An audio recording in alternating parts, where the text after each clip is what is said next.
Okay. Hello. Hi. Yeah. Um, I'm actually feeling cool that made this happen. So before we start, let's know your name, where you are, and where you're from, and what you do. My name my name is Poetra Santua. My name is Asantewa Diaka, but I'm mostly known as Poetra Santua. I'm currently in Chicago. I come from Ghana. I have lived in Ghana all my life until the last 2 years when I moved to Chicago for my master's. So I'm currently in Chicago. What do I do? That's always been a difficult question for me to answer because I do a lot of A things, lot. but Yeah, I know. I will just say that I am a creator.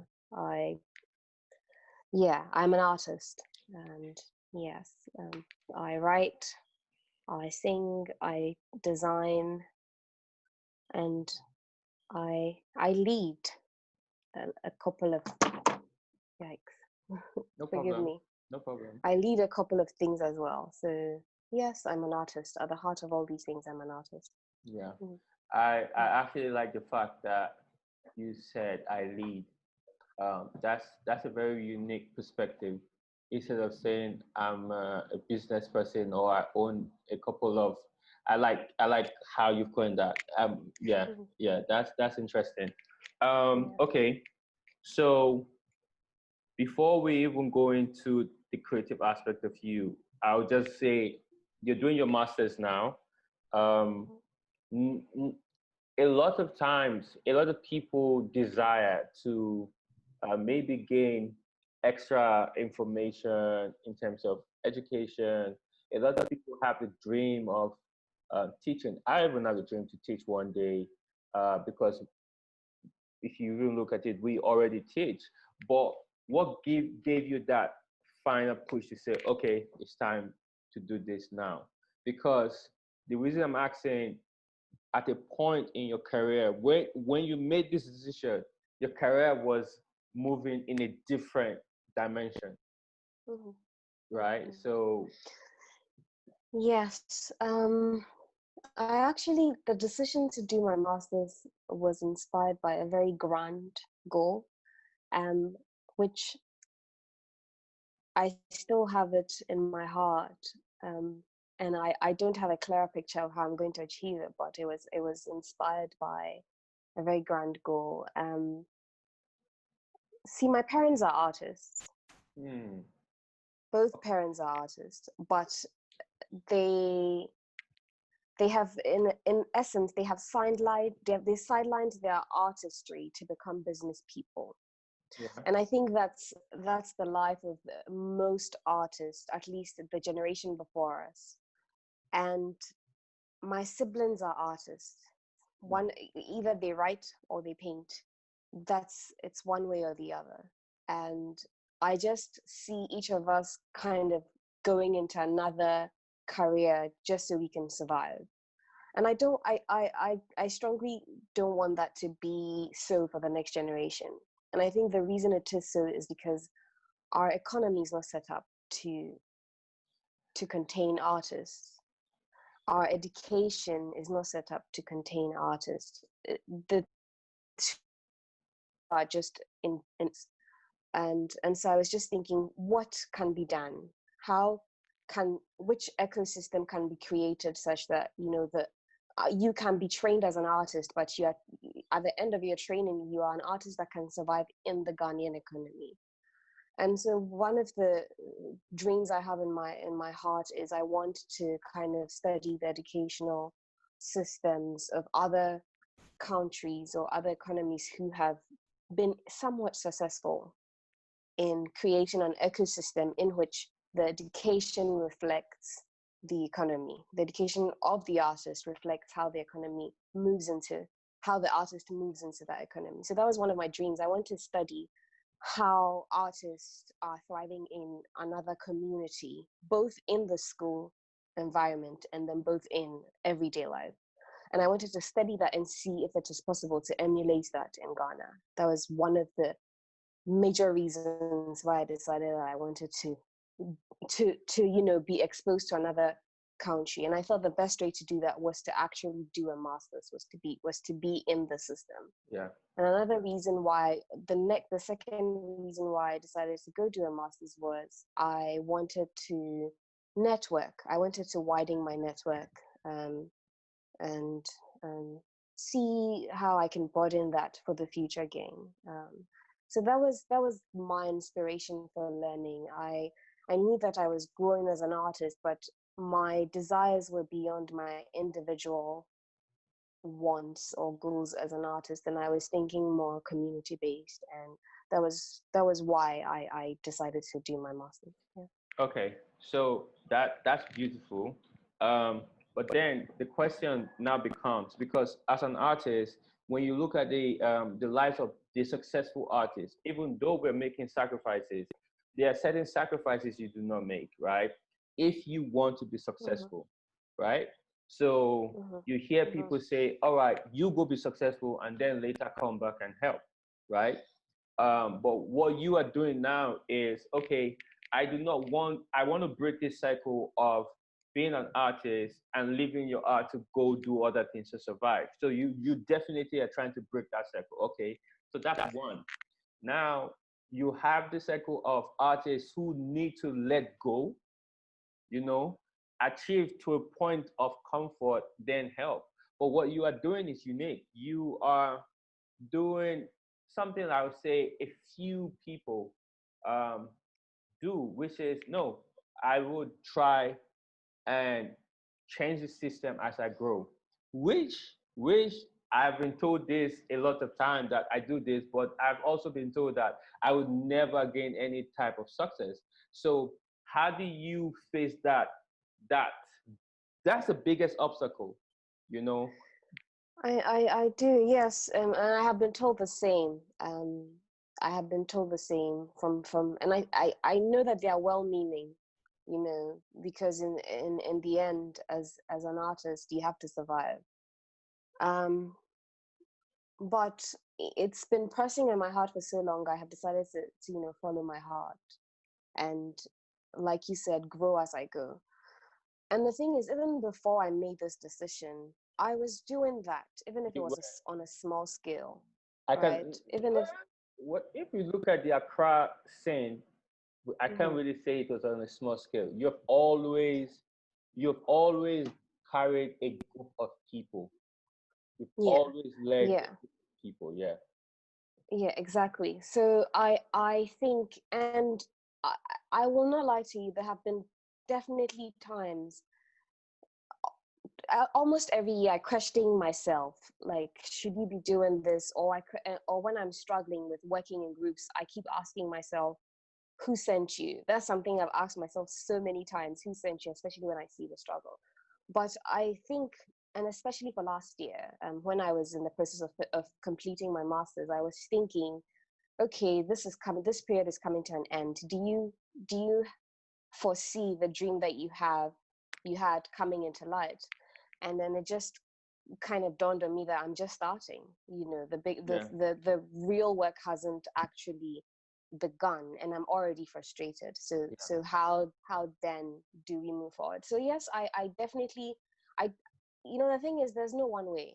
There's Yeah. no one way to for solutions. So I definitely understand artists who want to get to a comfort level before they continue. But for me, what I have seen is usually ecosystems are always changing, places are always changing. Even for the I so when I started my masters, what I was trying to do is I was coming back to Ghana every year because I had projects that was withstanding, and I couldn't leave them behind, or I didn't want to be so far away from home that when I came back I wouldn't identify the Yeah. changes.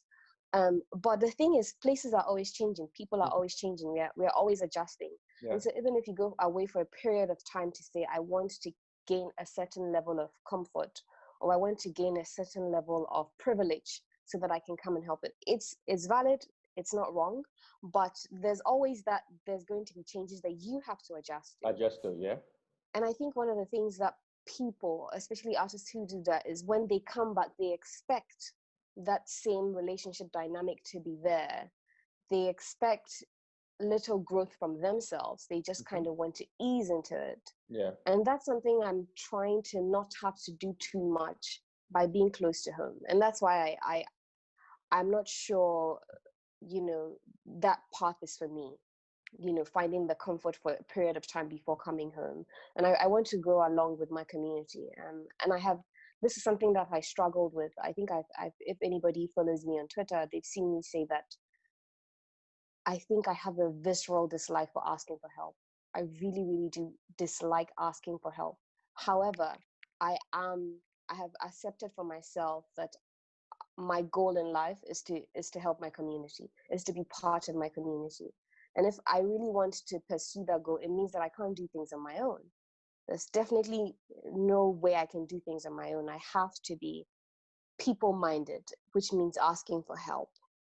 And that's something that's a cross I need to, push aside and come together and say, we have to do this thing together. Even though I don't want to ask, I have to, because it's for the greater good and not my individual likes or dislikes. So I think that's what kind of motivates me, even though I know it's not the best, even though I know that I know that there's a possibility that it's not 100%, it won't be 100% successful. I think for me, with my temperament, with the kind of person that I am, this is the best route that I can follow. It's, even though I'm not having this very big smile, it's really interesting, the things you're saying, because they actually hit home. These are the experiences I've had all my life, and even now, even the idea of not being able to ask for help.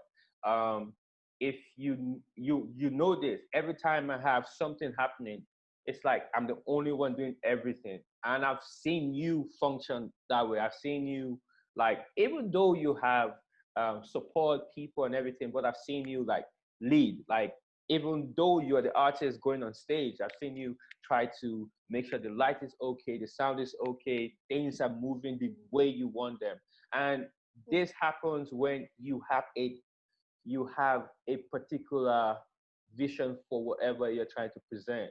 And because of the lack of income, it's like we always cannot put this pressure we will put on the people helping us just because you're not paying. So there's just so much you can ask of them, right?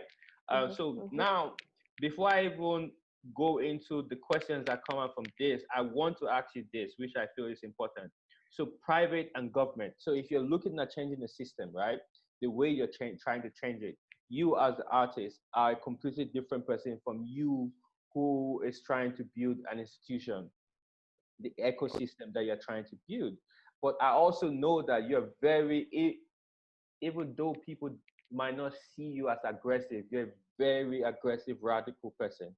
So how do you form the needed partnership with the private and government institutions? So, and this is a good question, but it's something that I'm learning as well. Now, a lot of the projects that I have done, there hasn't been a time where I haven't tried to get help from either party, from private institutions or individuals, and from government. And, after studying Ghana and a lot of, systems in some ways being public and some being privatized, it's like in Ghana where there's this imbalance. Yeah. Some sectors are fully government, some sectors are fully public, some are fully private, and some are, there's this, it's mixed.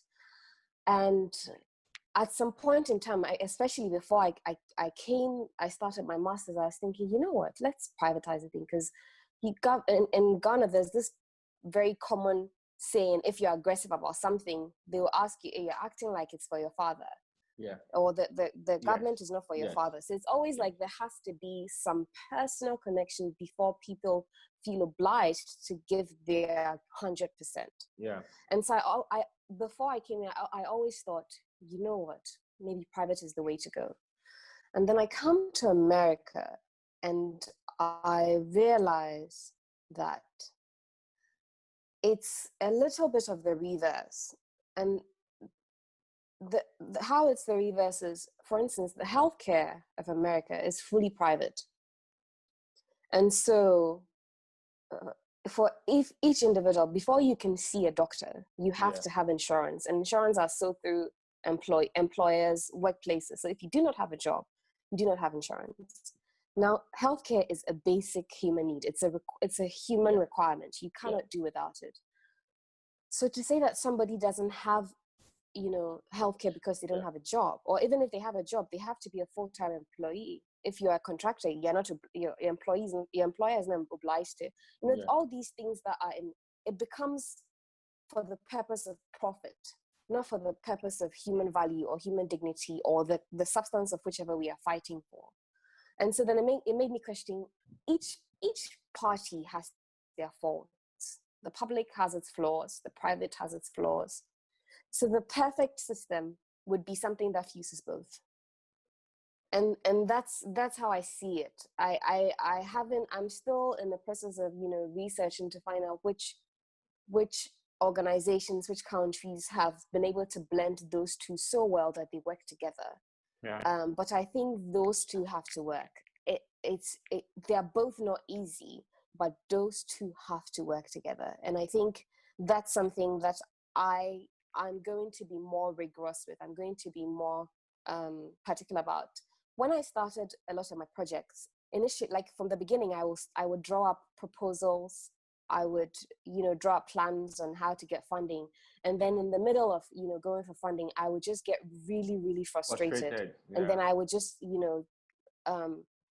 fuck it. And then decide to use a lot of the times I would use my own personal funds or salaries. And some of the things that have helped me is, relationships, to say, okay, maybe I can't pay right away, but give me 3 months. And all these like compromises that I have to do to kind of, and I'm okay with that. But the problem is it's not sustainable. Because if I want something to make a difference, it has to be consistent. Personally, I think it has to be consistent for at least a decade. And if I want to rely on my personal funds, it means I don't have a good vision. Because if I want to make an impact, I can't rely on my personal fund to reach that many people. And it means I have to go back into the field and research how best I can fundraise, both from the private and the government institutions. So it comes back to being aggressive for both industries. That's how I see it. And it's just a matter of, deciding, what can I do? What can't I do? Who can I reach out? What team can what can I help with? Do I need to pause here, or do I need to be aggressive here? It's a combination of things, but I have come to believe that both these industries are vital to work together. Okay. So so you do not mind the sacrifices that come with that. You do not mind to sometimes I call it the art of removing yourself, like because at the end of the day, there are things that I would do for my platform right now, right? But I personally, Omonblanks, would not stand for that. So this is something that I've been struggling for like 3-4 years, right? Starting a platform that needs certain types of collaboration, certain types of partnership. And there are a lot of institutions out there that can easily partner up with you, but you might not like maybe the leadership or the tenants of these institutions, but they have the needed funding or the needed collaborations or whatever. But so I would normally be like, no.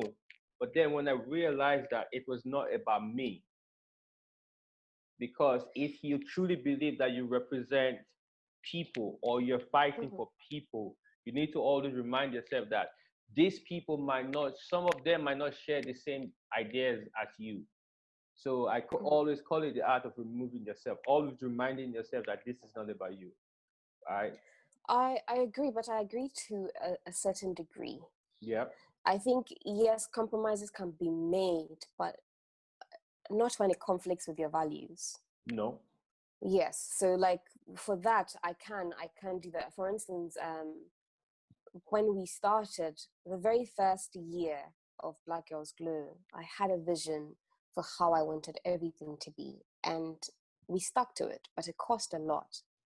And if I could go back, I would have done certain things differently to be able to save some funds that we pumped into being able to get the right sound, the right light, the right etc., the right space, etc. But the next year, this is terrible. That's fine.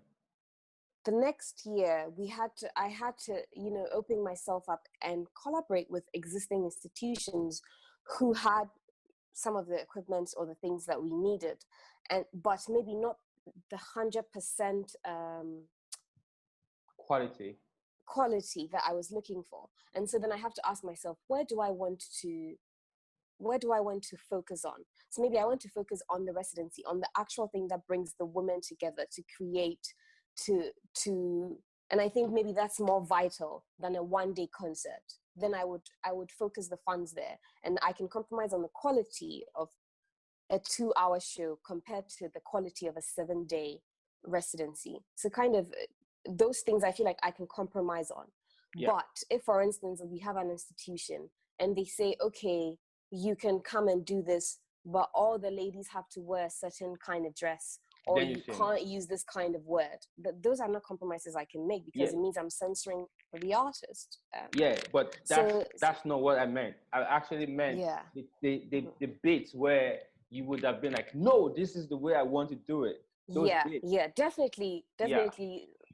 You have to. I have learned to turn down those parts of me that wanted things to a certain perfection. Because look at the bigger picture. There was this day I was producing something, and so I had this idea, but the reason I slowed down is because I remember that no, these people just want to go get on stage and perform.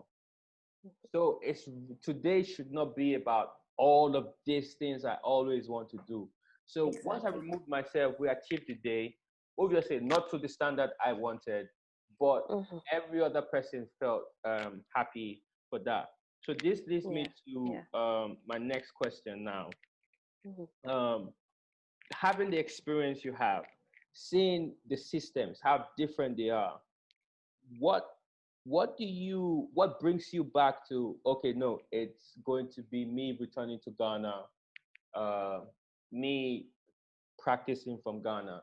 Because I'm speaking from the fact that so many artists, they travel and they realize the vast opportunities presented to them, right?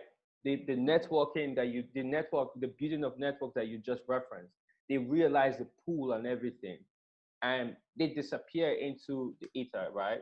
And they become this global artist, from this place now in this place. So what do you think? I know you have all this presence still in Ghana, but what do you think you had to tap into, or it wasn't an issue at all? It was just like easy for you to know that after 2 years I'm back. I always knew I was going to come back. I wasn't sure if I was going to come back exactly after I finish, if it took another extra year or two, but I always knew I was going to come back. However, and I don't really blame these artists. That's why I'm saying we all have different goals. We all have different desires. And as much as you can teach, community building and empathy, that takes a while. So I don't fault artists who tap into other networks. But what I learned when I came here, for instance, so when I got here, I spent the first year, not trying to perform. I was just like embedded in the school ecosystem. And then the next year I tried to, get in tune with the artist outside of the school system. And, it's kind of small communities. Small communities are how we thrive. And I was just content to see that in every little corner, people are trying to build their community. Yeah. And that really fulfills my heart, and that reaffirmed for me that this is what I want to do. I think one of the things that a lot of artists, maybe not just Ghanaian artists, kind of struggle with is their definition of success is Grammy Award, or being on a big stage, or touring all over. A lot of money. But that's not personally, and that's okay as a goal, but that is not the only definition of success. Personally, after touring twice, touring is not for me. Touring is not for me. Touring is not for me. I think I prefer weekly shows, but the day after day after day is a drain. And I feel like some of these artists haven't even had the experience to be able to say, yeah, touring is a lot. But I feel like, you know, we are slowly defining the ecosystem for ourselves, especially a place like Ghana, which doesn't have even just say Accra, which doesn't have these systems. And one of the things I found here that I loved, that made me want to, like, every city, you know, has its, like in Chicago, south of Chicago has its own blocks, like music blocks. So say we have Dakuman, right? And Dakuman has a newspaper, you know, maybe not physical, but a digital newspaper. And Awishi has its own music digital newspaper, etc., etc. So every artist from there gets profiled by their district before there are these bigger ones. So like if the small valley, like if you can get 50 people who are fans, that's a start. Before we try, and I think that we haven't tapped into that. We haven't yet realized that you have to start from your own community, not like I have to get like 1,000 fans or 1 million fans from randos, you know. But I feel like building the community from the ground up, from your literally, like, you walk outside. This was something that I was trying to get used to, but back at home, I lived in New Fadama, and I would go out and it was always weird to me because I started being a poet online before in my physical space. But when it got to a place where the people in my neighborhood knew me as a poet, it was a whole new different thing to actually meet people on the streets, and then kind of somebody wants to know about my artistry. And for me, that was very special. And I feel like we don't have that in our small communities. People want to be big and identified everywhere. But I feel like that's not the right approach to be an artist. So. Well, I feel like this is the only approach to have if you truly want to build the ecosystems you want to build. Because if you do not let go of the grandeur that performing brings, because that's the drug, performing, the spotlight. If you do not let go of that, you would not have the energy to build the system.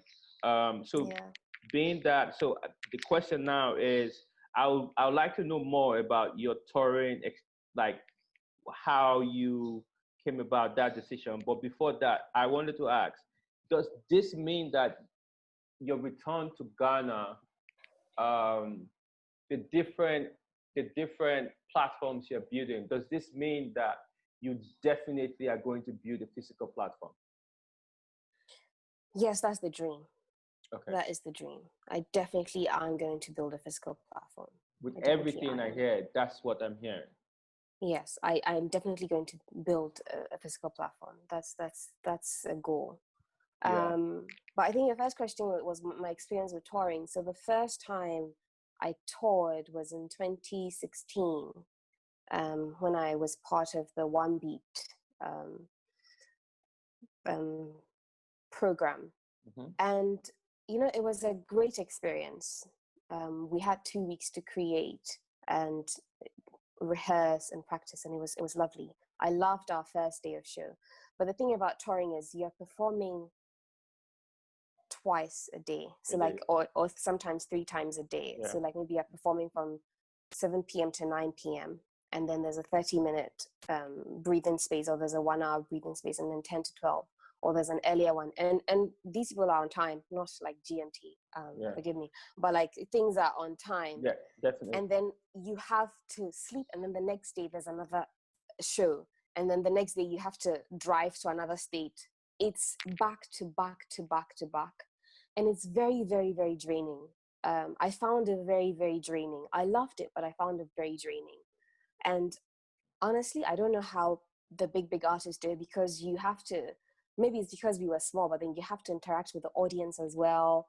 It's a lot of work. It's a lot of energy, and it went on for weeks, you know, and it was a lot of energy. Not to say that I don't love performing. I love performing, but I see myself performing maybe like every 3 days or once a week, or, you know, paced out. And I think it's okay, a decision for me, because that's not the only thing I do in my capacity as an artist, because I have to reserve my energy for other things. And so that's me. But maybe some people can handle it, and that's also them. But it would be nice to have the experience so that they can judge for themselves that, yes, I can do this, I can't do that. Well, well, a lot of you go. Yeah, you go. A lot of musicians don't even have that luxury, you know, the luxury to even, because there's this saying that musicians die on the road, right? So you sell your, maybe you hit 1 million. Let's even talk about successful musicians, right? So you hit 1 million records or whatever, then you get on the road and you realize that you make money on the road. So you see that a lot of the successful musicians, they're never home. There's always a performance, right? So they miss out on a lot. And it gets to a point where they might be financially okay, but this is the only thing they know. So they keep that going. Yeah. So when you look at the very successful musicians, like the Jay-Z's, the Kendrick, the Kanye West, and all of this, they don't tour like that. They stay where they are. You don't hear from them. They drop an album, they do an album tour, and that's it. They go back doing what they're doing because they know the code. They know that if you continue touring, you exhaust yourself and you can't do any other thing, right? So you see sometimes if you study some musicians, you see that one day they just stop music, they stop releasing music, and they stop touring because they're exhausted.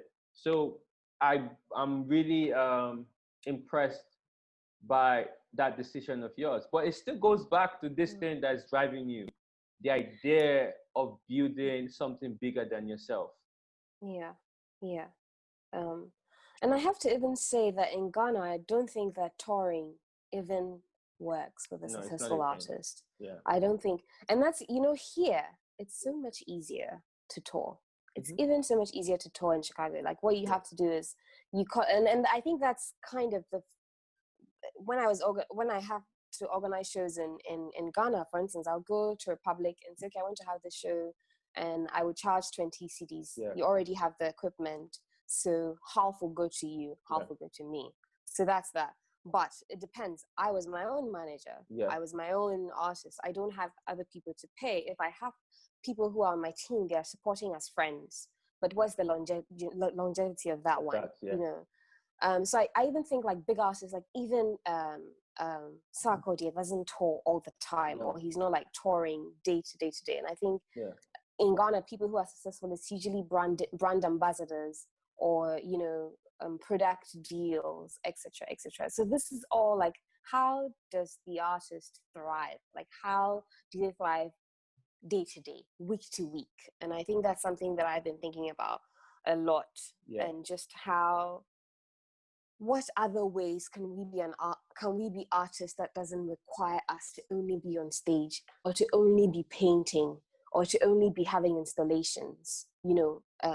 What other ways? And it's something that I'm like kind of open to discussing, open to thinking through with others. And we just have to build and be creative with these systems from the ground up. And we have to fuse with we have to live outside of our artistry. We have to live outside of just being an artist. We have to be part of the system. We have to be part of the bankers, the teachers, the sweepers. We have to kind of be one body to thrive from day to day. And I'm just kind of looking at how can we do that. So that's something I'm thinking about.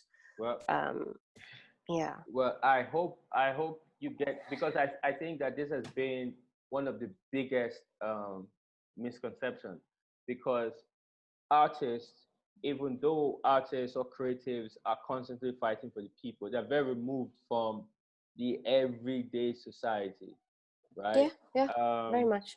Yeah. So I think even for the successful artists, most of the artists really don't have an income.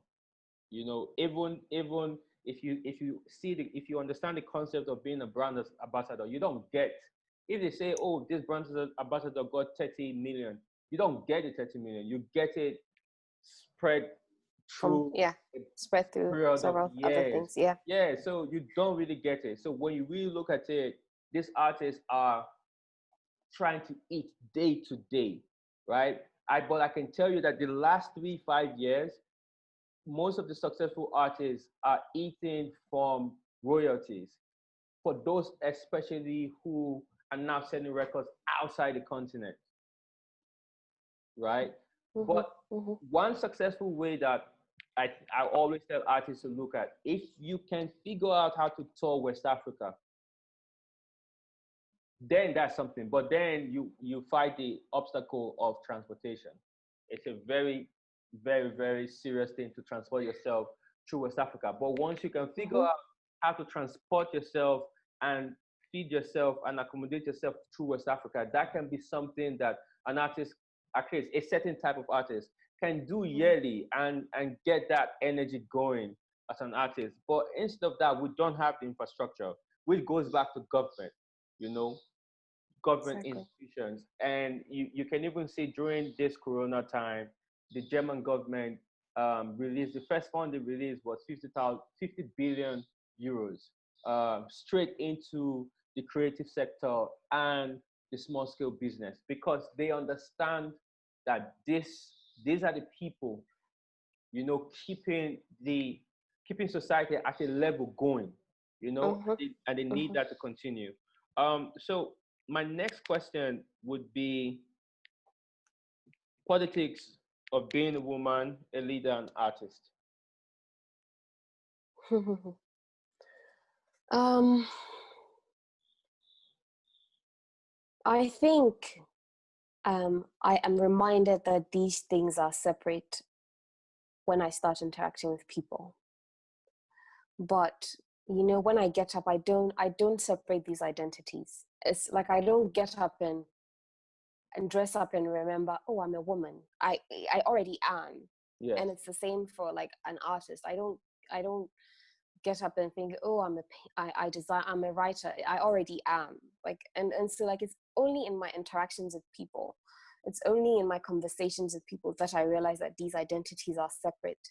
And sometimes because I am a woman, I am not, and I broach on certain topics, they become highlighted Okay. because of certain identities which are tied to me. So it's definitely not smooth sailing. It's definitely not smooth sailing. It has its advantages, but I'm never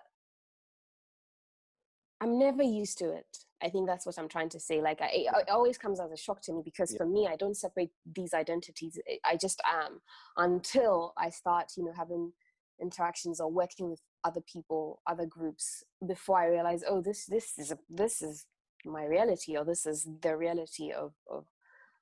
So yes, it's definitely been a constant challenge in almost everything that I have been part of or that I do.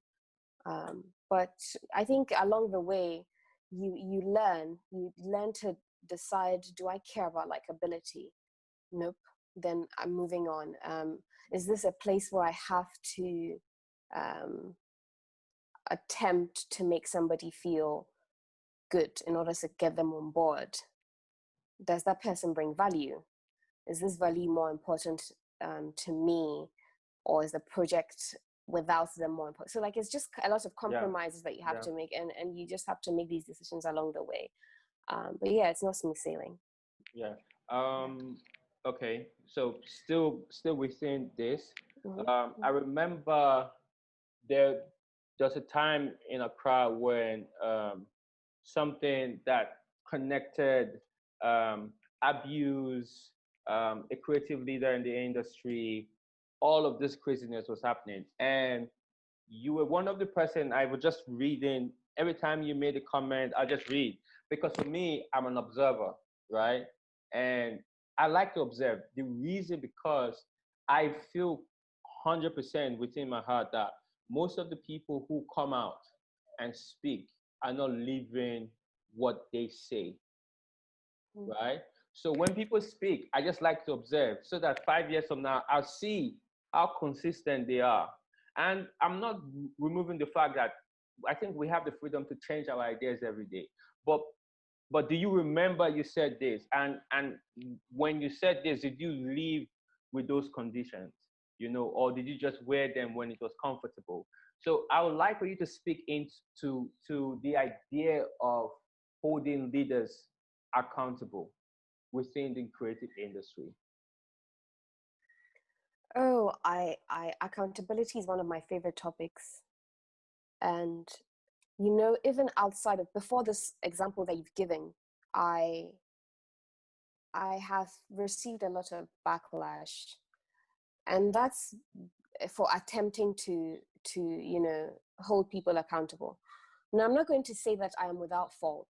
I like to say that when I was younger, I didn't always talk about things through a lens of kindness. And as far as I was concerned, truth trumped kindness. But I'm older, and I think both these things can coexist. Yeah. But I remember a couple of years back, maybe 4, 5 years back, I was very active on Twitter, and I was very critical of other artists, the way that they would represent certain media, the messages in their work. And I received backlash because of these two things. People thought, you are an artist. Awesome. You yourself will be critiqued. So why are you critiquing? It was like people were thinking you can't hold these two values. That was something that I received a lot, and I was kind of surprised that shouldn't I be in the right position to kind of critique? And the other thing that I also was told was like, yeah, I was too blunt, which is a critique that I don't deny. I have been too blunt, and sometimes it wasn't the right approach, and I'm learning to change those things. And that is accountability. That is being able to look back and recognize that, some of these things, maybe there was substance in it, but because of the way you said it, you take away the person's, agency to say, I want to listen. And that should be the goal that we should, be looking at. But, with this topic that you said, this abuse, I think just like this pandemic that's happening, it's new, and we're all adjusting as we go. One, when this thing happened, in some sense, it was new to our community. It wasn't particularly new to the world, but it was new to our community. And the thing about our community is there are more men than women. It's not something we can deny. Not to say that, it means that it devalues the men or the men aren't important, but there are more men than there are women. And one of the things that was really troubling for me was the solutions that the men were giving was that more women should come out with their stories of abuse. And I remember saying, you are saying this because you've never been abused. You do not know what it means to be able to come to stand. And social media is like a soapbox era. It's like you come and stand in the middle of the stage, even if it's just your wall. Everybody's eyes are on you. Like, you do not know what it means to ask of a woman to come and share her story of abuse as a solution for one person's sin. Like, it's not fair. It's too much of an emotional drain. Sometimes, and I try to use this scenario when I'm fundraising, right? And I have to ask someone for help. There's so much anxiety. Just imagine asking for something that's not criminal, and then, being abused and saying, come in. And I just thought that was the thing. Like, you have to consider these things. You have to have conversations. Yes, you do not know, but don't give suggestions with such authority as if they're the final word. And that was one of the things that I was, worried about. Another thing was people were approaching this like it was a thesis analysis. Yeah. And I was just like, this is somebody's life. Simple. You can't just come and do theories on it and say, if we weigh this and this. I was frankly quite offended by that kind of approach. Like, this is somebody's life. You can't come and weigh on it like, it's an analogy that you're kind of just flexing on to see which one holds. We need more empathy in our community. We need more empathy in our conversations. We need more empathy even in our accountability. Yeah. And I think that's something that we are learning, and something that I'm very committed to, Yeah. including myself. Yeah. Yeah. And I like the fact that you said that, because one of the things I noticed is that when you were talking, you were not really speaking. It was not really about, oh, let's hold this person accountable. It was really about, yes, hold this person accountable. No, call for, don't call women that are not ready to tell their story. You were not like you fought. I would not say fight. You spoke to everybody. You were not just speaking to the people who supported whoever they were supporting.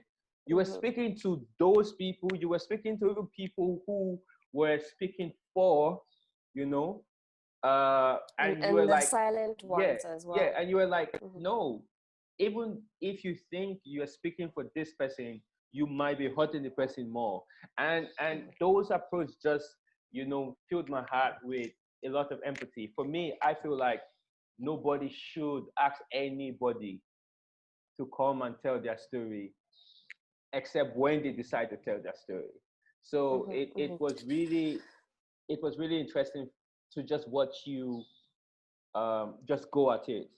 My Yeah. question to And you I think now, that was one of the reasons why I was also very upset that the reason that this abuse topic came out was because one outlier decided to tell the story, and I strongly believe that this person walks amongst us, talks definitely with us, and the argument was from other men was, just because it's coming from a medium that we don't agree with doesn't mean we should ignore it. Again, it takes away the individuality of the person who, yes, I believe in community, but community it cannot exist without the individual, without us acknowledging that it's made up of individuals who have different issues, different But to just look at it now, right? To just look at it now, I feel like it is important to be able to say, hey guys, look at what we were saying, because now nobody is speaking about this. So you were not wrong to say, no, do not worsen the case for these people when you know that you might never really get the result you want to get. So what's your purpose, and that I just want to commend you for doing that. Thank you. Yeah. So now, which goes down to my next question, the pressures in Ghana, and this is really gender. You don't need to answer this um, if you're not into it. But the pressure that comes with gender, man, woman. We've just talked about this case, and we really see how men are very privileged. The industry and the society that the industry is sitting on is a very male, man focused society and industry. How do you navigate that? I know that you say you do not wake up thinking that, but how do you I'm not even asking this question as you as an artist. I'm asking this question you as a leader within that community. How do you navigate that? I think, again, sometimes it's reading the room and deciding who is an ally, who can be an ally. And I use that word sparingly because I feel like some people have weaponized that word, ally, as well. But it's in identifying people who, yes, we live in a very male-dominated world. We live in a world where sometimes the men don't even recognize their privilege. And unfortunately, it takes years of interactions for somebody to change if they want to change. But it's being able to read the room and deciding this is a person I can be patient with, and I can offer them the luxury of my time to collaborate with. Yeah. Now, I'm not saying I'm special, but I deem my relationships very special. I'm not going to work with you if I don't feel like it's going to benefit me or like the project that I'm working on. And so that's kind of something that I'm learning. When I started as an artist, a lot of my workings and collaborations were just fully women focused. And that was because in my mind, I had decided, men are the problem. Yeah. And I don't see them being the solution. Right. But then it took learning from me as well to be able to say, you know what, as far as every single day there are new births of men, this is the world that we live in, and we need to learn how to live together. And it means that the learning process has to work all the time. Yeah. But then I have to decide, and like I said earlier, read the room and decide, this is somebody that I think I can work with as an ally, and this is somebody that I can't waste my time on. And just kind of deciding those things. So I'm learning to do that. Like, for instance, Black Girls Glow, half of our team are men. Half of our team are men and half are women. And that's kind of like, even though the main product of our attention is women, the back end team, half of them are men. Yeah. And they bring insight. And it also means they bring other connections. When we are in certain scenarios that we need more men to kind of have the conversation, they are the ones who lead for us. So it's being able to read the room and deciding, this is a place in which I can afford to, acquire an ally.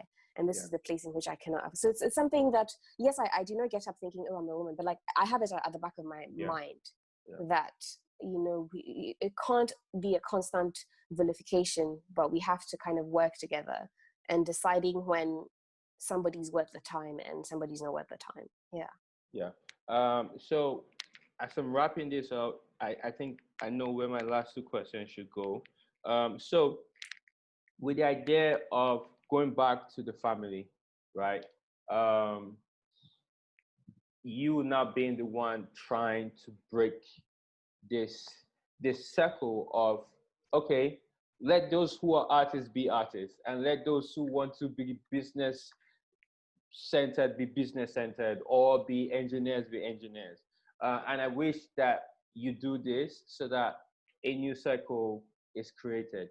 But does that mean that the pressures of family is exempted from your life? The pressures of, hey, where's your partner? Hey, when are you starting a family? Those pressures from family, from friends, from society, because I know how driven you are, right? So, and I know that your work is your center. So how you navigating that also? Well, the pressures of family aren't, like, family isn't exempt at all. First of all, my family is very supportive. I think I was posting online a couple of weeks ago that my mother is my new manager, because she started this thing where she's researching other poets and seeing their stage performance and comparing it with mine.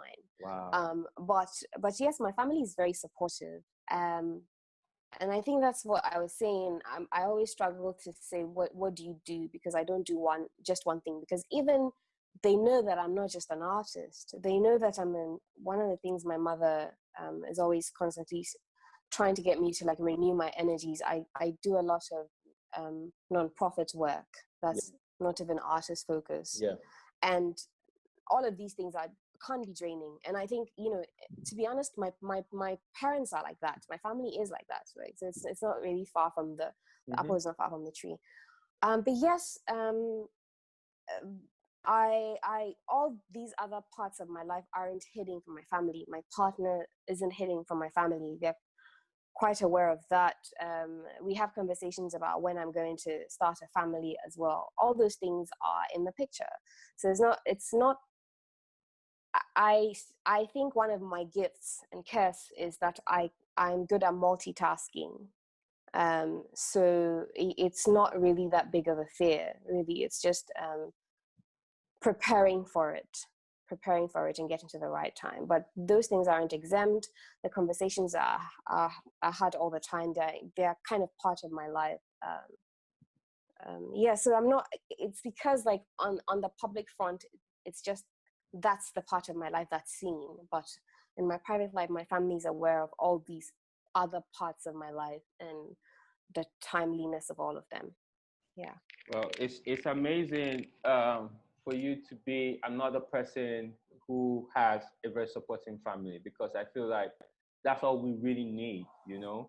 Once that the family is behind you, I feel like every obstacle would figure itself out. Okay, so my last question would be, 20 years from now, you're looking back, what do you see?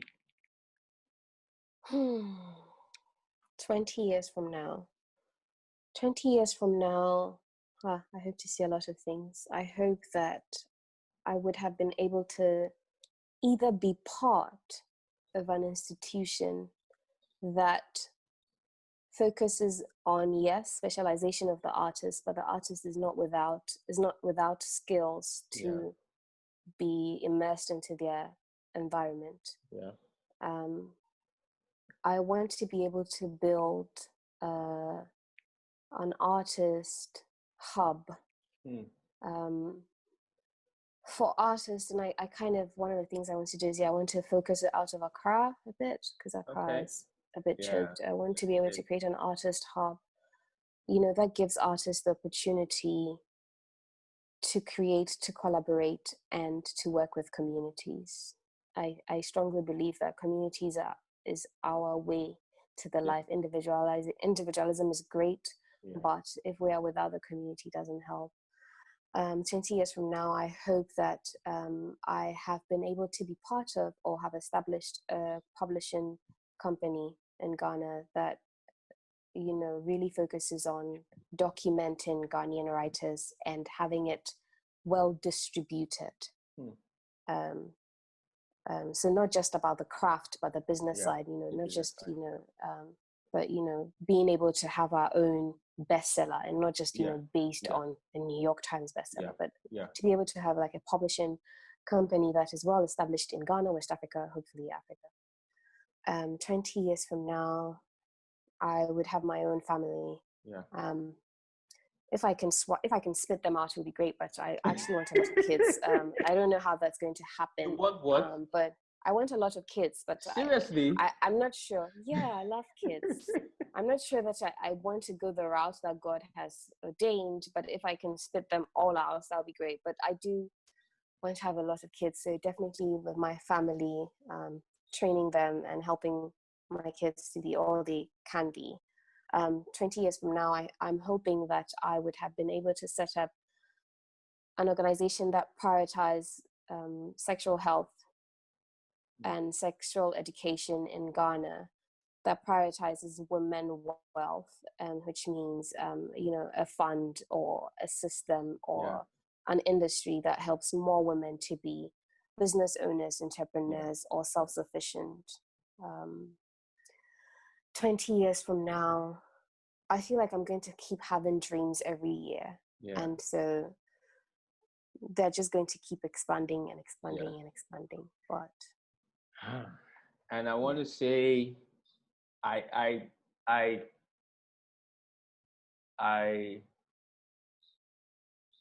wish all of these dreams come true, the ones that really need to come true, so that you continuously have space to add new ones. 20 years from now, I'm hoping that I'm still watching you grow, you know, and just want you to know that from now to the next 20 years, anytime you need me, anytime, I'm a call away. I want to say thank you for the work that you've been doing, the sacrifices made, and we look forward to continuous growth. So thank you so much, Omon, and thank you so much for your dedication to artists. You've always been a constant with artist growth. So we don't say it all the time, but we appreciate you. Thanks.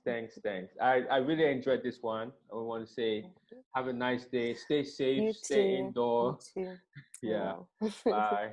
All right, bye.